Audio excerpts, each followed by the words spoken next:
ಇದು ನಮ್ಮ ಯಾದಗಿರಿಯ ಜಿಲ್ಲೆಯ ನಮ್ಮ ಇರ್ತಕ್ಕಂಥ ವೀರಭದ್ರೇಶ್ವರ ನಗರದಲ್ಲಿ ಸಿದ್ಧಿವಿನಾಯಕ ಮಂದಿರದಲ್ಲಿ ಒಂದು ಭೀಮಾ ನದಿಯ ನೀರು ಉಕ್ಕಿ ಹರಿದು ಬಂದು ನಮ್ಮ ಏರಿಯಾದಲ್ಲಿ ಬಂದಿದೆ ನೀರು. ನಮ್ಮ ಸಿದ್ಧಿವಿನಾಯಕ ಮಂದಿರ ಪೂರ ನೀರಿನಲ್ಲಿ ಪೂರ ಮುಳುಗಿ ಹೋಗಿದೆ.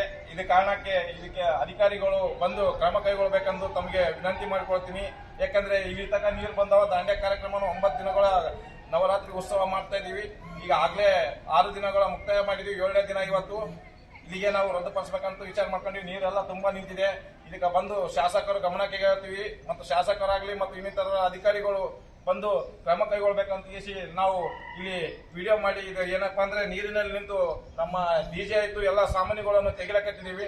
ಇನ್ನೂ ಆದ್ರೂ ಯಾರು ಕ್ರಮ ಕೈಗೊಂಡಿಲ್ಲ. ನಗರಸಭೆಯಲ್ಲಿ ಮತ್ತು ಇನ್ನಿತರ ಅಧಿಕಾರಿಗಳು ಬಂದು ಇದೇನಪ್ಪಾ ಅಂದ್ರೆ ನಮ್ಮ ಏರಿಯಾದಲ್ಲಿ ಬರ್ತಕ್ಕಂಥ ನೀರಿಗೆ ಮುಂದಿನ ಕ್ರಮ ಕೈಗೊಳ್ಬೇಕಂತ ತಮಗೆ ವಿನಂತಿ ಮಾಡಿಕೊಳ್ತೀನಿ ಅಧಿಕಾರಿಗಳಿಗೆ. ಆದಷ್ಟು ಬೇಗ ಏನದ ಅದು ಬೋರಿಗಳು ಸಾಫ್ ಮಾಡ್ಬೇಕು ಮೇನ್ ಅಧಿಕಾರಿಗಳು. ಇನ್ನ ಇಲ್ಲಿ ಇರ್ತಕ್ಕಂಥ ನಮ್ದು ಡ್ರೈನೇಜ್ಗಳು ನೀರಿನಲ್ಲಿ ತುಂಬಿದೆ. ಎಲ್ಲ ಆ ಕಡೆ ಬಾಜು ಪೂರ ಡೀಪ್ ಇಷ್ಟ ಈಗ ಡ್ರೈನೇಜ್ಗಳು ಏನಂದ್ರು ಪೂರ ಪ್ಯಾಕ್ ಆಗಿದೆ ಎಲ್ಲಿಬೇಕಲ್ಲೇ. ಆದ ಕಾರಣ ಈ ರೈಲ್ವೆ ಬ್ರಿಡ್ಜ್ನಿಂದ ಬುಡಕಿನಿಂದ ನೀರುಗಳನ್ನು ಪೂರ ಉಕ್ಕಿ ಹರಿದು ಬಂದಿದೆ ವೀರಭದ್ರೇಶ್ವರ ನಗರದಲ್ಲಿ. ಎಲ್ಲ ಅಧಿಕಾರಿಗಳು ಬಂದು ಕ್ರಮ ಕೈಗೊಳ್ಳಬೇಕೆಂದು ಮತ್ತೊಮ್ಮೆ ನಾವು ವಿನಂತಿ ಮಾಡಿಕೊಡ್ತೇನೆ.